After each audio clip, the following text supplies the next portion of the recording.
અમદાવાદની એક હોસ્પિટલમાં આકાશ દાખલ થયો હતો। એનો નાનો ભાઈ આલોક એને લાવ્યો હતો।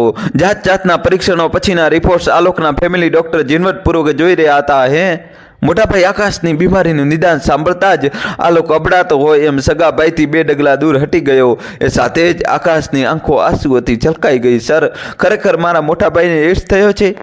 તો ડોક્ટર ફેમિલી ડોક્ટર ભાગી આંખે ચશ્માના નાકની દાંડીએ ઉતારીને આલોકને જોઈ રહ્યા। આલોકની આંખમાં અકળ એવા ભાવ છવાઈ ગયા ને થોડી વારમાં તો એ મોટા ભાઈ હું જાઉં છું, સાંજે આવી જઈશ એમ કહીને પોબારા ગણી ગયો। આકાશ હજુ દિગ્મૂઢ બની ડોક્ટરની સામે તાકી રહ્યો હતો।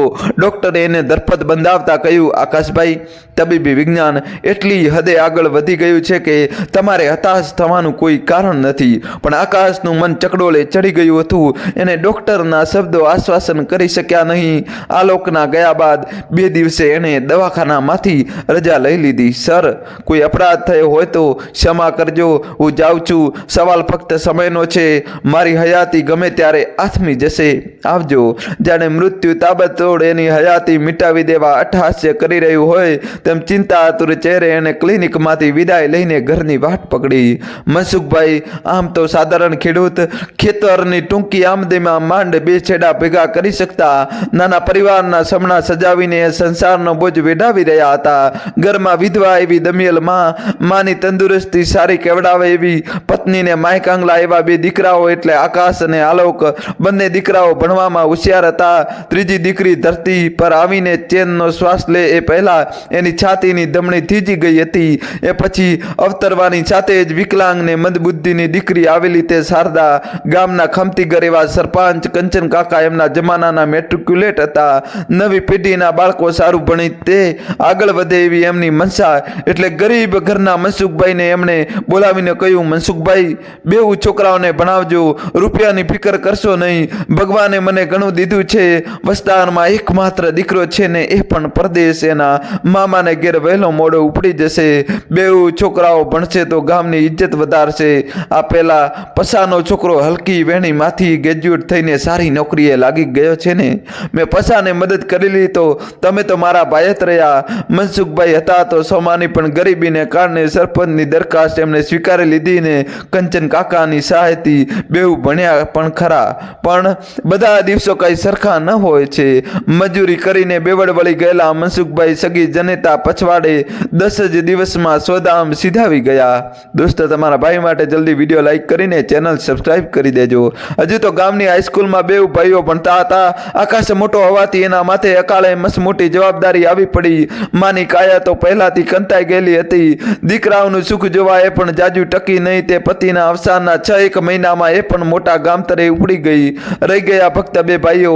મોસાળ પક્ષે જે ગણો એ એક મામા હતા, પણ સુદામાને સારા કેવડાવે એવી એમની આર્થિક સ્થિતિ ને પરિવાર ખાસો બહોળો। એટલે સગી બહેનના દીકરાઓ નિરાધાર થઈ ગયા તોય માનવતા નેવે મૂકીને એ માણસ દરાર છૂટી પડ્યો। મનસુખભાઈનો સગો ભાઈ તો હતો નહીં, પણ લાંબી સગા ભાઈએ કાકા થતા હરમાનભાઈ શરૂમાં બેહુને પોતાના ઘરે લઈ ગયા। પણ વરસ દાણામાં તો હરમાનની વહુએ કાળો કેર મચાવી મૂક્યો। તે 2 ભાઈઓ ગામ પાછા ફર્યા। કંચન કાકાએ વડીલના નાતે કહ્યું પણ કર્યું, અલા મૂર્ખાઓ, સગો મામો તમારો થયો નહીં તો લાંબી સગાઈનો કાકો થોડો જિંદગી આખી આશરો આપવાનો। આહું તમારો ભણતરનો ખર્ચ ઉપાડું છું તે ભારે પડે છે તે મોટા ઉપાડે કાકાને ઘરે નાઠેલા। હવે છાનામાના બાપાના ઘરમાં પડ્યા રહો ને સારી રીતે ભણો। 2 ટાઈમનું જમવાનું આપણી ધર્મશાળામાં જમી આવજો। પરદેશ થયેલા ગામના 5-1 જુવાનિયાઓ ખમતીદર થયેલા એ ગરીબ ગુરખા સારું એમણે સારી એવી સખાવત કરેલી। નાત જાતના ભેદ વગર બધી કોમના ગરીબે ખાસ તો અનાથ કુટુંબો ધર્મશાળામાં પલવાતા। 2 ભાઈઓ ભણતા રહ્યા। આકાશ તો ભારે સવાની હતો, સરપંચની સહાય પર જ નિર્ભર રહેતો। સાંજના કરિયાણાની દુકાનમાં બેસીને ખપ પૂરતું કમાઈ લેતો।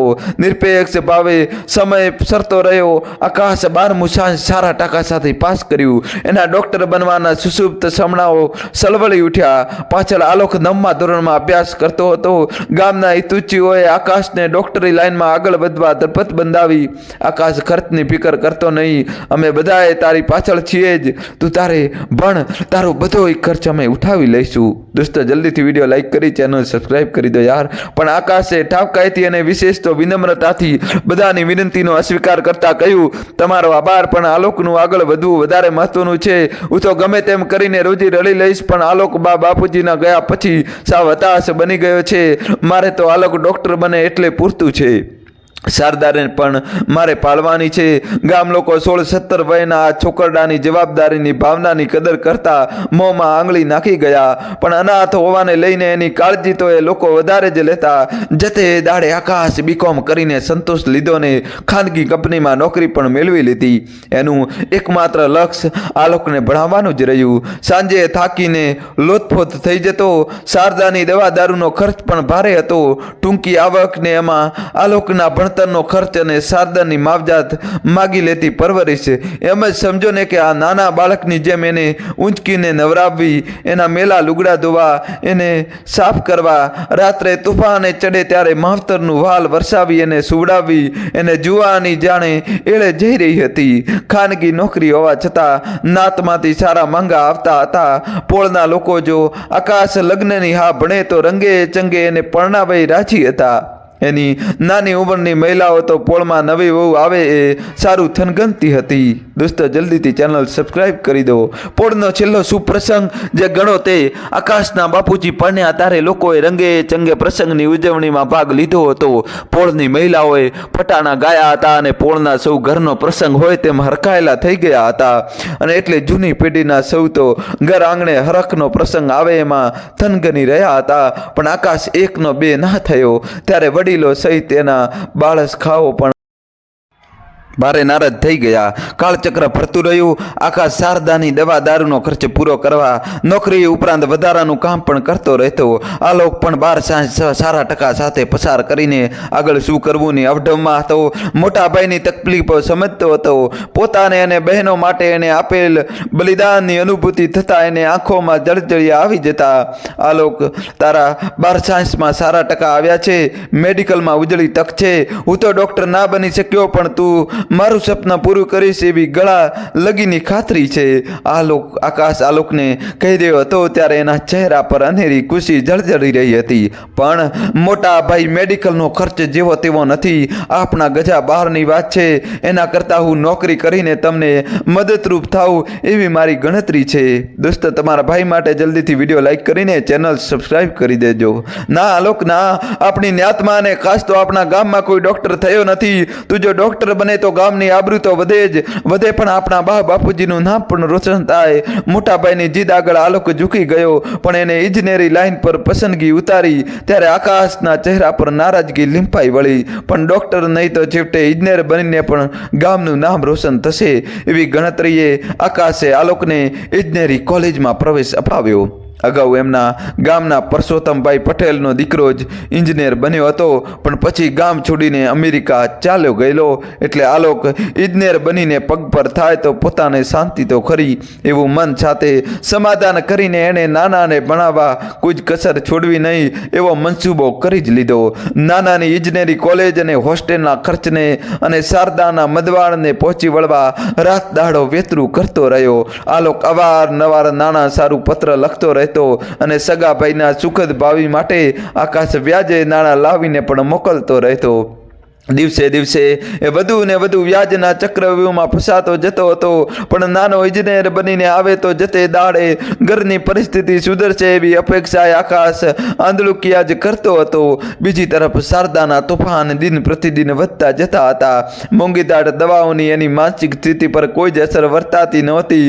ક્યારેક એકલો બેઠો હોય ત્યારે એને વિચાર આવી જતો, આ શારદા બિચારી રીબાઈ છે, એના કરતાં ભગવાન એને બોલાવી લેતો સારું. હવે તો હુઈ એના મંદવાડથી કંટાળ્યો છું. બિચારી મા બાપ વગરની મારી બહેનને એમાંય પાછી એની શારીરિક વિકલાંગતા અને માનસિક સ્થિતિ ડામાડોળ. પણ પછી તરત જ એને આવો વિચાર બદલ પસ્તાવો થઈ આવતો. ના, ભગવાને મારી માની કુખે એને આવી ખોડખાપણ સહિત જન્મ આપ્યો, એમાં એનો બિચારીનો શું વાંક? કદાચ એના આગલા જન્મના કર્મના ફળ બીજું શું વળી? મારું તો કર્તવ્ય જ નિભાવવાનું છે. એ ભગવાન, મારી બેન પ્રત્યેના અશુભ વિચારો વ્યવહારો બદલ મને ક્ષમા કરો. કફોડી આર્થિક પરિસ્થિતિ અને એના પગલે આવતી માનસિક હતાશા એના શરીર પર પણ ભારે અસર જન્માવી હતી. એની ઉંમરે જુવાની માણવાની ભરપૂર વસંતનો કાળ હોય ત્યારે અકાળે એના શરીર પર પાનખર આવી બેસી ગઈ હતી. પોતાનો સંસાર વસાવવાના કોઈ પણ યુવાનના સમણાની જેમ એના અરમાનોની પણ રાખ થઈ ગઈ હતી. માનસિક હતાશાથી ખોખલો થઈ ગયેલો એનો દેહ એકવાર લથડ્યો. નજીકના કસ્બાના સરકારી દવાખાનામાં એને પાડોશીઓ લઈ ગયા. દોસ્તો, જલ્દીથી વિડીયો લાઈક કરી ચેનલ સબસ્ક્રાઈબ કરી દો. 2-3 દિવસ બાદ પણ એની તબિયત સુધરી નહીં એટલે એની કંપનીના મેનેજરે એને ખાનગી દવાખાનામાં દાખલ કરવાનો પ્રબંધ કરી દીધો. જાતના પરીક્ષણો કરવામાં આવ્યા. એના દેહમાં લોહીનો સદ્ધર અભાવ હતો. ડૉક્ટરે મેનેજરને કહ્યું, ભાઈનું બ્લડ ગ્રુપ O નેગેટિવ છે. તાત્કાલિક સારવાર નહીં મળે તો બચવાની શક્યતા નહીવત છે. કોઈ રક્તદાતાને તૈયાર કરો. હું બ્લડ બેંકમાં ફોન કરીને બ્લડની વ્યવસ્થા કરાવી દઉં છું. તાબડતોડ લોહીના બોટલ ચડાવવામાં આવતા ને મોંઘી દવાઓની સારવાર મળતા એની તબિયત સુધરી ગઈ. તો પછી પણ 1.5 મહિનાનું બિછાનું તો નફામાં. દુકાળમાં અધિક માસની જેમ 21,000નું બિલ તો ખરું જ, પણ એનો છેટ પરગજુ માણસ હતો. રજાઓનો અડધો પગાર તો આપ્યો જ, પણ સારવારનો ખર્ચ પણ આપીને એને અભારવશ કરી દીધો. પાડોશીઓ સારા હતા એટલે શારદાની દેખભાળમાં પણ કોઈ કચાશ રહી નહોતી. ડૉક્ટરે રજા આપતા એને તાકીદ કરતા કહેલું, ભાઈ હવે ચિંતા કરવાનું અને વધારાનું કામ કરવાનું છોડી દો. ઠેકાણા વગરની નોકરીને જમવામાં અનિયમિતતાએ તમારી આ હાલત કરી છે.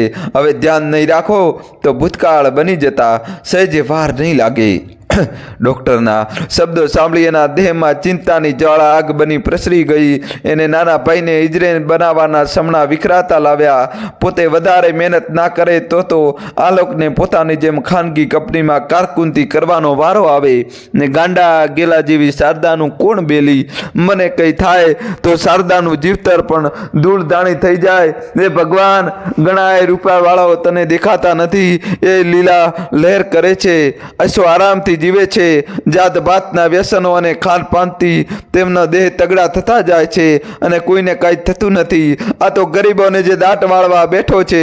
અમારા શેઠને જ ઘરમાં દરેક જણની અલગ અલગ ગાડીઓ, પાણી માગે ત્યાં દૂધ હાજર થાય એવી સાહેબી. મારી મહિનાની કમાણી કરતાં 4 ગણો તો શેઠાણીનો કીટી પાર્ટીમાં થતો ચા પાણીનો ખર્ચ, પાણીની જેમ જતો પેટ્રોલનો ખર્ચ ને શું થવા બેઠું છે. મારે ભણવામાં પેલી કવિતા આવતી હતી ને, છે ગરીબોના કુબામાં તેલનું ટીપું દોલું ને એના જેવું જ ને કંઈક. વિચારેનું આક્રમણ થતાં આકાશનું મનોમંથન પરાકાષ્ઠાએ પહોંચી ગયું. પણ ભગવાને એનો આંતરના સાંભળ્યો હોય તેમ માંડ બીમારીમાંથી ઉઠ્યા પછી એક રાત્રે શારદાની તબિયતે અચાનક ઉથલો માર્યો. એને તાત્કાલિક દવાખાને ખસેડી. એને ભારે ખેંચ આવતી હતી. મોંમાંથી ફીણના પરપોટા ઉપસી રહ્યા હતા. ડૉક્ટર અનુભવી રહ્યા હતા. આકાશને તેમણે કહ્યું, આકાશભાઈ, બેનને 5મો માસ જાય છે. શરીરમાં લોહી નથી. બચવાની સંભાવના નહીવત છે. પણ ડૉક્ટર, મારી બેન શારદા તો કુંવારી છે. એને એના દેહને ભાન નથી. ત્યાં આકાશભાઈ, તમારી વાત સાચી, પણ એની વિકલાંગતા અવસ્થાનો જ કોઈ કાળમુખો ભાગ લઈ ગયો લાગે છે. આકાશ સમસમી ગયો. ઘરથી નોકરીને વળી વધારાની કમાણી, સારું પાર્ટ ટાઈમ નોકરીમાં એને ખર્ચી નાખેલી જાત. આ બહેન અને આલોક સારું જ. પોળની કોઈ મહિલાઓને પણ કાળમુખાના કુકર્મની જાણ ના થઈ. શારદા તો ના બચી. ઉદરમાં પ્રસરી ગયેલા ઝેર થકી એને તરફડીને શ્વાસ મૂકી દીધો. શારદાના અકાળ મોતે આકાશને રડાવી દીધો. પોળવાળાઓ પણ છાની છપતી વાતો કરતા હતા. શારદા અપંગ ખરી, પણ એના દેહના ઓરતા તો ભરજુવાનીમાં અપંગ નહોતા બની ગયા ને.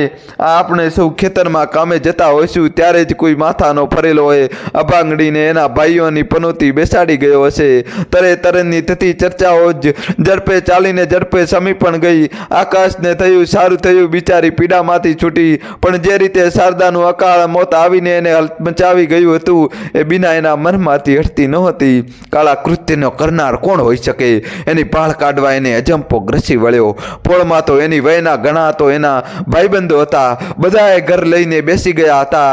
શારદા એની બહેન હતી તો એના ભાઈબંધો માટે તો એથી લાડકી બહેન હતી. તો પછી કંચન કાકા એ હોઈ શકે, પણ નાના એવા પરોપકારી જણ પરની શ્રદ્ધા ડગમગાવી એટલે ભગવાનના અસ્તિત્વને નકારવા બરોબર કહેવાય. દોસ્તો, જલ્દીથી વિડીયો લાઈક કરી ચેનલ સબસ્ક્રાઈબ કરી દો.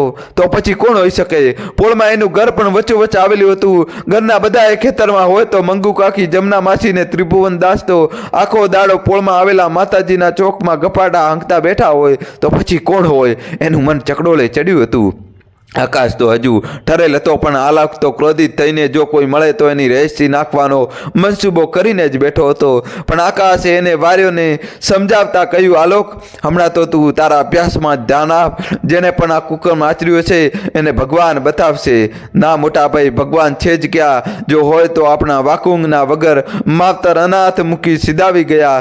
તમે જાત તોડીને પણ અમારી સંભાળ રાખો છો. શારદાની સારવારમાં પણ તમે કોઈ કચાશ રાખી નહોતી અને જીવનમાં કશું અનૈતિક આચરણ કર્યું નથી. તો એ આપણી જ બહેનની સાથે આમ કેમ કર્યું? બતાવો, તમારો ભગવાન ક્યાં છે?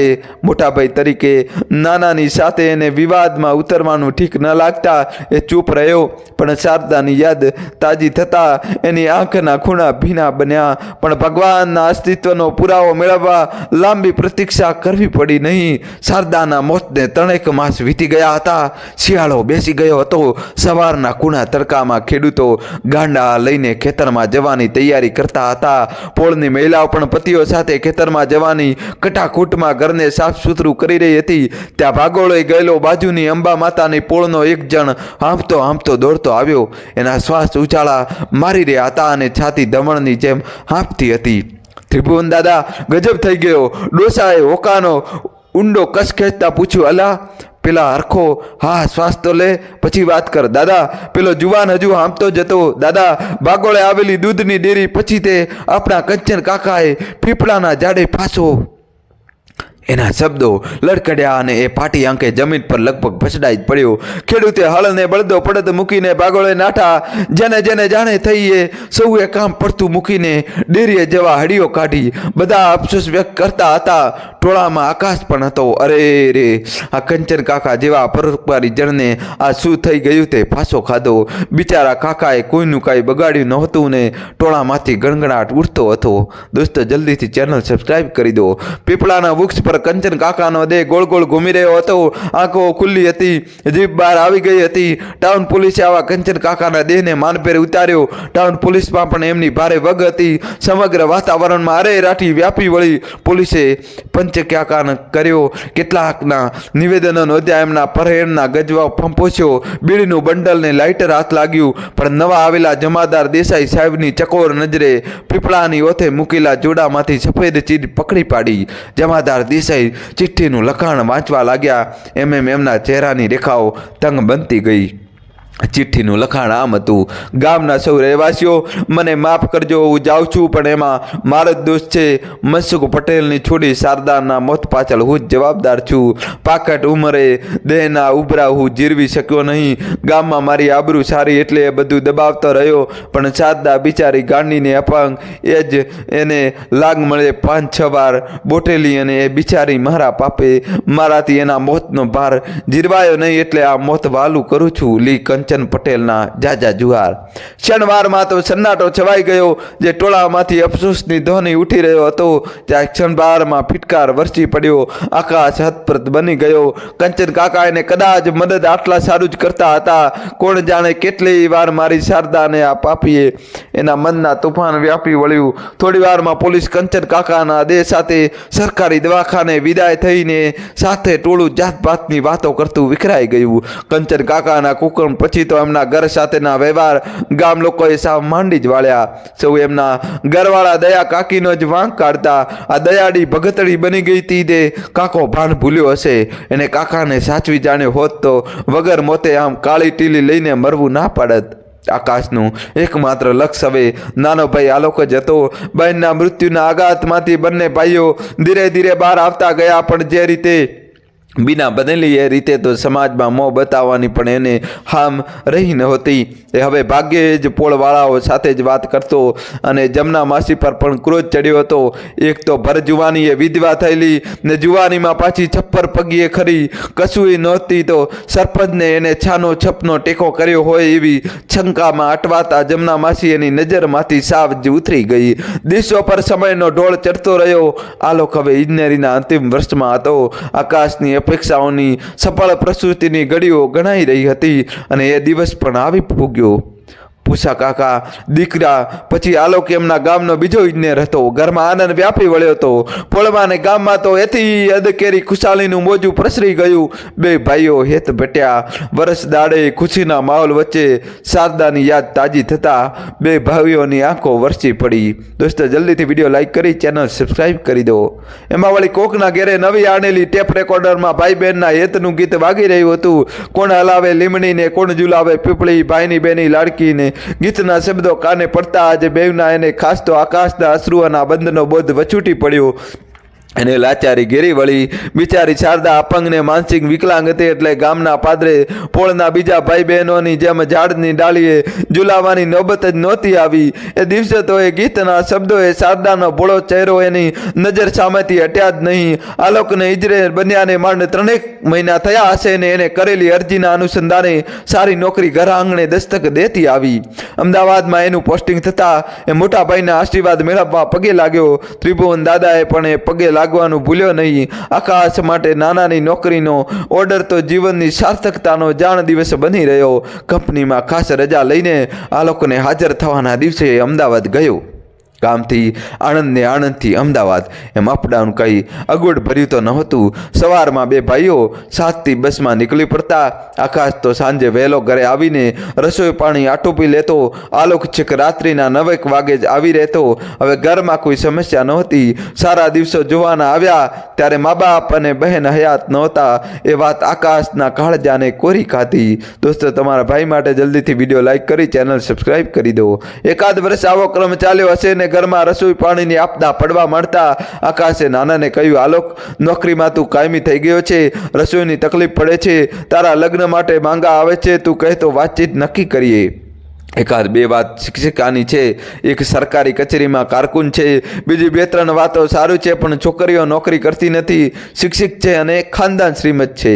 પણ મોટાભાઈ મારી ઈચ્છા ગામડાની છોકરી લાવવાની નથી. મારે લાંબો સમય દરરોજનું અપડાઉન ફાવે તેમ પણ નથી. હું શહેરની જ કોઈ નોકરી કરતી કન્યા સાથે લગ્ન કરવાનો વિચાર કરું છું. શહેરમાં 2 જણની નોકરી હોય તો જ પોસાય એમ છે.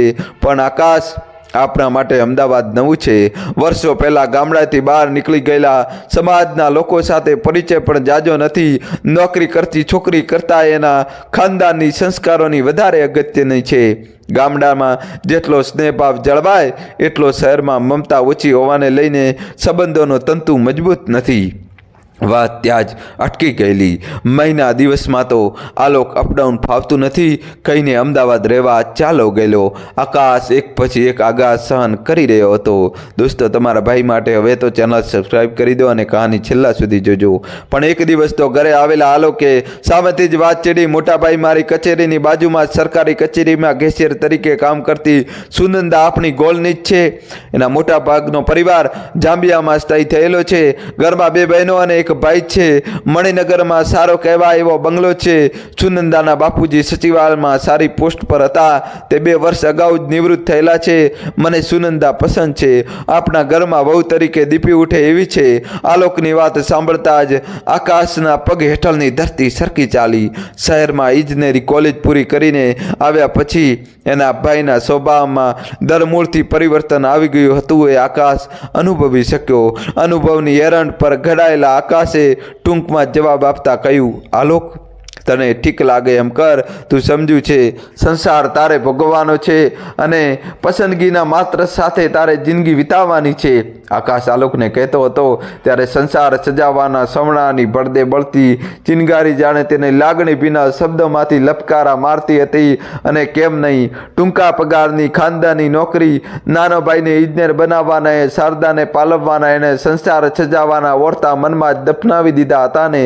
નહીં તો સારી સારી વાતોના માંગા તો એને સારું પણ ક્યાં નહોતા આવતા. એક મહિનામાં તો આલોક લાગલો જ સુનંદાને ઘેર લઈને આવ્યો. મોટાભાઈ આ સુનંદા અને સુનંદા આ મારા મોટાભાઈ આકાશભાઈ. સુનંદા આકાશને પગે લાગી. અરે અરે આ શું કરો છો? તમારા લગ્ન પહેલાં જ પગે લાગો છો તે ઉચિત લાગતું નથી. આલોકની ઈચ્છા હું પૂરી કરવાનો જ છું, પણ એ પહેલાં સમાજની રૂએ હું તમારા બાપુજી પાસે માંગુ લઈને આવું અને રંગે ચંગે લગ્ન કરીએ તો હું વિચાર કરતો હતો, પણ સારું થયું તમે ભાવિ સાસરું તો જોયું. આકાશ બોલે જતો હતો અને આલોક નતમસ્તકે ભીતને અડકેલીને ઊભો હતો. એના તરફ ધ્યાન જતા આકાશે કહ્યું, અરે આલોક તું કેમ દૂર ઊભો છે? તારી પસંદગીના લગ્ન તો આપણે કરવાના છે જ, પછી આમ ઉદાસ થઈને? આલોક મોટાભાઈની સાથે આંખો મિલાવી શકતો ન હતો, પણ સુનંદાએ કહી દીધું, મોટાભાઈ અમે તો રજિસ્ટર્ડ મેરેજ કરી દીધા છે.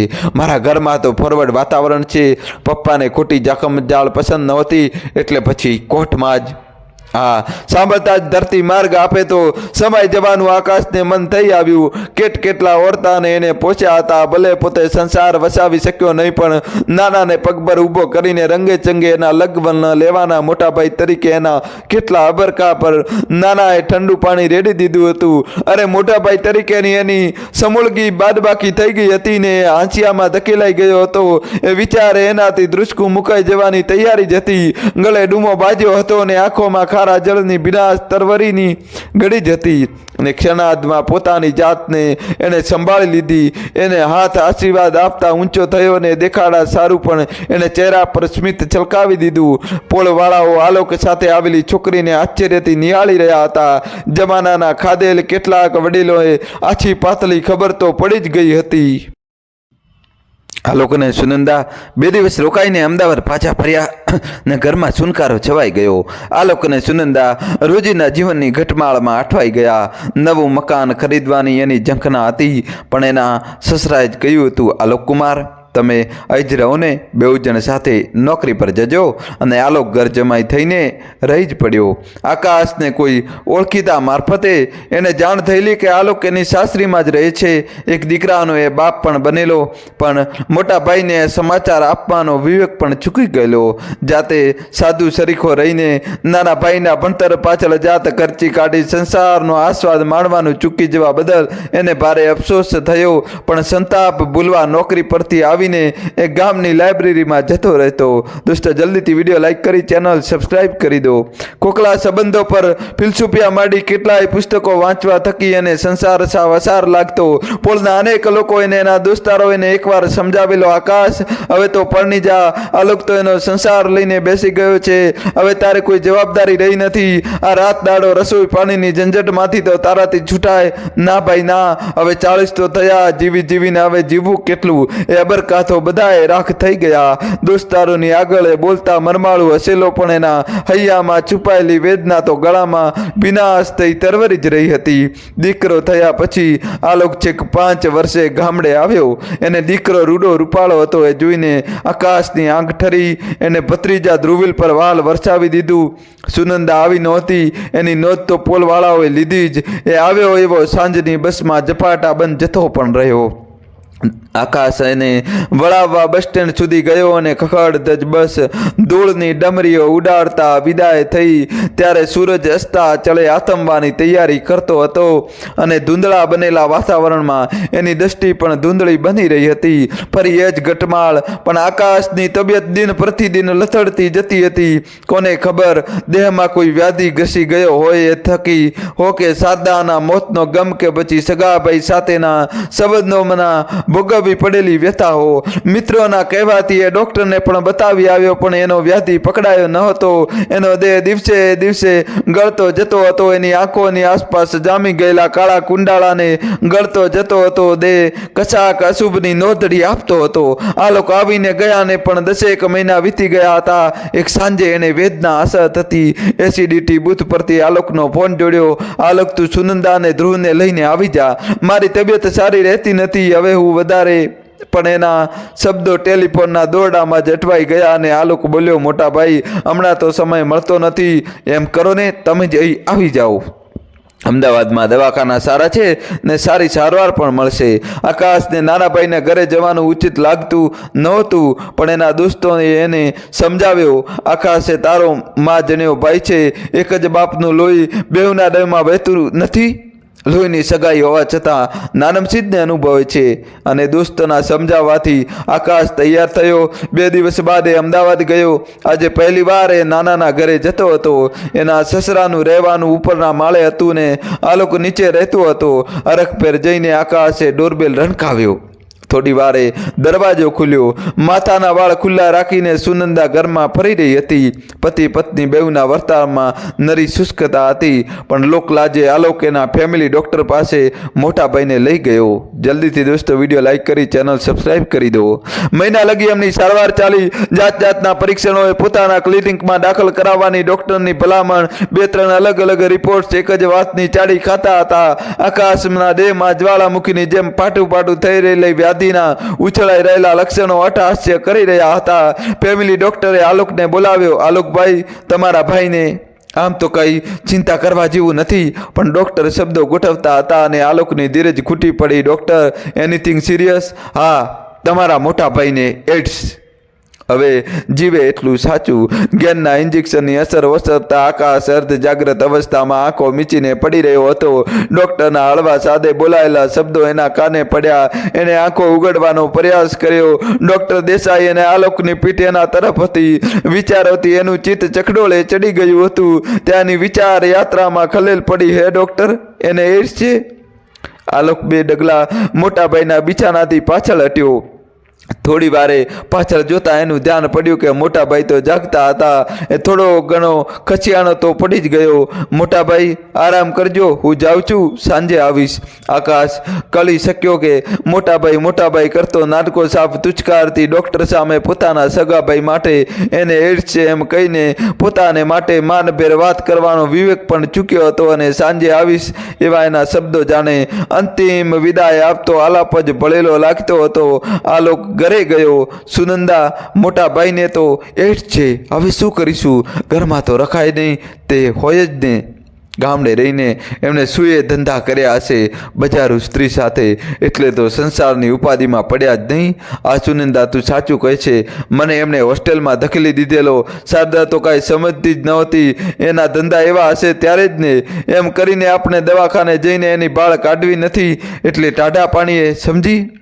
સાંજે આવવાનું કહીને ગયેલો આલોક 2 દિવસ લગી ડોકાયો જ નહીં. ત્યારે આકાશને ખાતરી થઈ ગઈ કે મા જણ્યો ભાઈ એનાથી મોં ફેરવી બેઠેલો, એને પછવાડે એને વળગેલો જીવલેણ વ્યાધિ જ કારણભૂત હતો.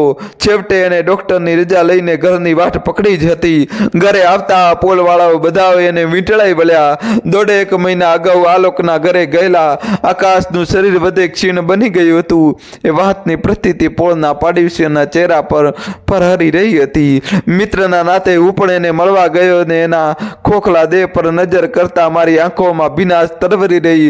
મેં એને પૂછપરછ કરી, આકાશ હવે કેમ છે? આલોકના ઘરે વધારે રોકાઈને આરામ કરવો હતો ને.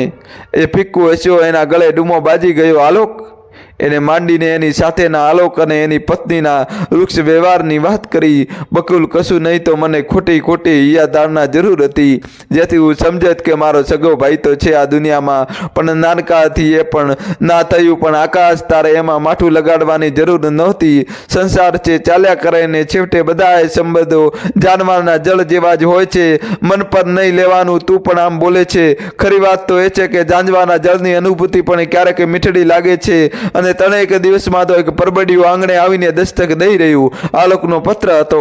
મોટાભાઈ, તમને અમને જાણ કર્યા વગર જ જતા રહ્યા. સુનંદા, તો બહુ જ માઠું લાગ્યું છે, પણ કાંઈ વાંધો નહીં. મોટું મન રાખીને તમને માફ કરી શકીએ. હમણાં તમને ખબર નહીં હોય, પણ નારણપુરામાં મારા શાળાનો બંગલો બંધાય છે.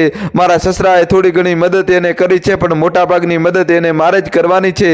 હમણાં ભીડમાં છું. આ સાથે દવાખાનાનું 4000નું બિલ પણ મોકલી રહ્યો છું. જતા આવતા કોઈની સાથે પંત્ર વાંચતા જ આકાશની આંખોમાં આંસુ ધોધ બની વરસી પડ્યા. એણે 4,000નો ચેક તૈયાર કર્યો. ચેક પર દસ્તક કરી કલમના અંતિમ દસરકા સાથે જ બે ભાઈઓ વચ્ચેની લોહીની સગાઈનું અંતિમ બુદ્ધ બરફ બની થીજી ગયું. એના હાથમાંથી કલમ ઉછળીને ભોયતુલે પટકાઈને એનો દેહ બિછાના પર તરફડિયા મારતો શાંત થઈ ગયો. એની શમશાન યાત્રામાં મને અમૃત ગાયલનો શેર એનાયસે સાંભળી આવ્યો. એ આકાશના મોહરથી જ મેં સાંભળ્યો હતો. ખાસા સમય પહેલા ખોટી તો ખોટી અહીંયા ધારણા મને ગમે છે. જળ હોય તો જાંજવાના તો પણ મને ગમે છે. દોસ્તો, કહાની કેવી લાગી કોમેન્ટમાં જણાવજો. તમે પણ આજુબાજુ એવા ભાઈ બહેન કે એવો સંબંધ જોયો તો કોમેન્ટમાં તમારે દોસ્તો જય શ્રી કૃષ્ણ તો લખવું જ પડશે. વિડીયો લાઈક કરી ચેનલ